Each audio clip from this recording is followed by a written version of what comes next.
Praise the Lord. தேவனுக்கு மகிமை உண்டாவதாக. ஆண்டவரும் இரட்சகருமாய் இருக்கிற இயேசு கிறிஸ்துவின் நாமத்தினாலே இந்த கால வேளையில் உங்கள் யாவரையும் நான் வாழ்த்துகிறேன். இந்த நாளுக்கான தேவனுடைய வார்த்தை சங்கீதம் 108வது அதிகாரம் 13வது வசனம். தேவனாலே பராக்கிரமம் செய்வோம், அவரே எங்கள் சத்துருக்களை மிதித்து போடுவார் என்று எழுதப்பட்டிருக்கிறது. சங்கீதம் 44வது அதிகாரம் அதனுடைய 5வது வசனத்தை நீங்கள் வாசிப்பீர்களே ஆனால் அங்கே எழுதப்பட்டிருக்கிறது, உம்மாலே எங்கள் சத்துருக்களை கீழே விழத்தாக்கி எங்களுக்கு விரோதமாய் எழும்புகிறவர்களை உம்முடைய நாமத்தினாலே மிதிப்போம்.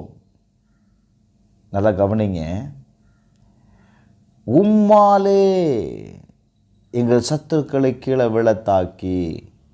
அப்போ தேவனுடைய நாமத்தினால நாம் என்ன செய்ய முடியும்?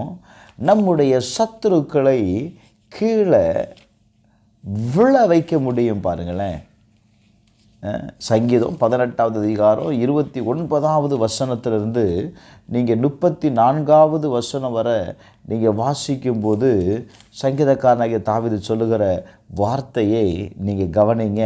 உம்மாலே நான் ஒரு சேனைக்குள் பாய்ந்து போவேன், என் தேவனாலே ஒரு மதிலை தாண்டுவேன். காரணம், தம்மை நம்புகிற அனைவருக்கும் அவர் யாராக இருக்கிறார்? கேடகமாக இருக்கிறார். Glory to God. அவரை நம்புகிற ஒவ்வொருவனையும் ஆண்டவர் தம்முடைய பலத்தால் இடைக்கட்டி அவனுக்கு முன்பாக இருக்கிற வழிகளை அவர் செவைப்படுத்துகிறார். அவன் சொல்றான், என் கால்களை மான்களுடைய கால்களை போல ஆக்கி என்னை உயர்ந்த ஸ்தலங்களில் நிறுத்துகிறான். Glory to God. அப்போ நல்லா கவனிங்க, கர்த்தரை நம்புகிற அனைவருக்கும் அவர் யாராக இருக்கிறார்? கேடகமாக இருக்கிறார்.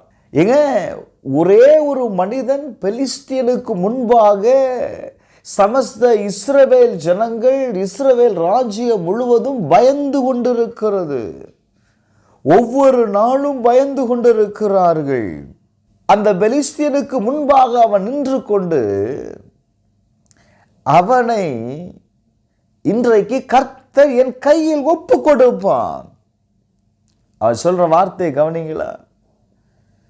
அவன் சொல்றா, டேய், நான் என் பின்னாடி ஒரு பெரிய சேனையே இருக்கு, இஸ்ரவேலின் சேனை எனக்கு பின்னாடி இருக்குப்பா.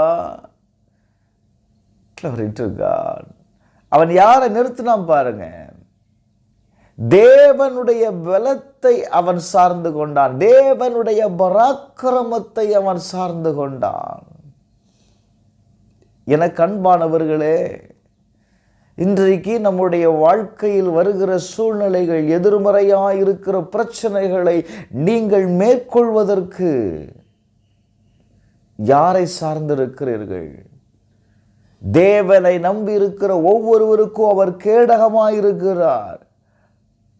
அது மாத்திரமல்ல, அந்த காரியத்தை மேற்கொள்வதற்கு வேண்டிய பலனை கொடுக்கிறார்.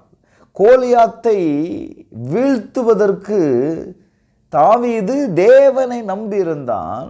நம்பியிருந்த தாவீதுக்கு அவர் கேடகமாக இருந்தார். அது மாத்திரமல்ல, அவனை வீழ்த்துவதற்கு வேண்டிய பலனை என்ன செய்தார் தெரியுமா? ஆண்டவர் கொடுத்தார். Glory to God. நீங்கள் சங்கீதம் 118 அதனுடைய 6வது வசனத்தை வாசித்தீங்க அப்படின்னா, கர்த்தர் என் பட்சத்தில் இருக்கிறார், நான் பயப்படேன், மனுஷன் எனக்கு என்ன செய்வான்?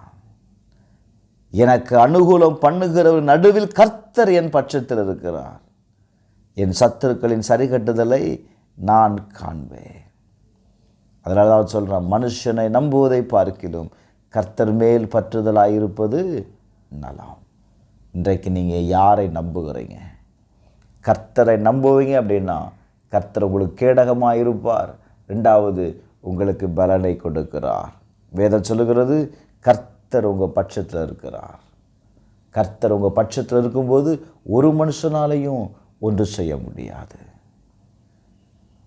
எங்கள் பரலோக பிதாவே, இயேசுவின் நாமத்தில் ஜெபிக்கிறேன். நீர் எங்கள் பட்சத்தில் இருப்பதற்காய் ஸ்தோத்திரம். எங்கள் காரியங்களை வாய்க்கும்படி ஆண்டவரே எங்களுக்கு அனுகூலம் பண்ணும்படி எங்களோடு இருப்பதற்காய் ஸ்தோத்திரம். அப்படியே செய்யும். என்னோடு ஜெபிக்கிற ஒவ்வொருவருக்காக ஜெபிக்கிறேன். அனுகூலம் பண்ணும், துணையாயிரும்.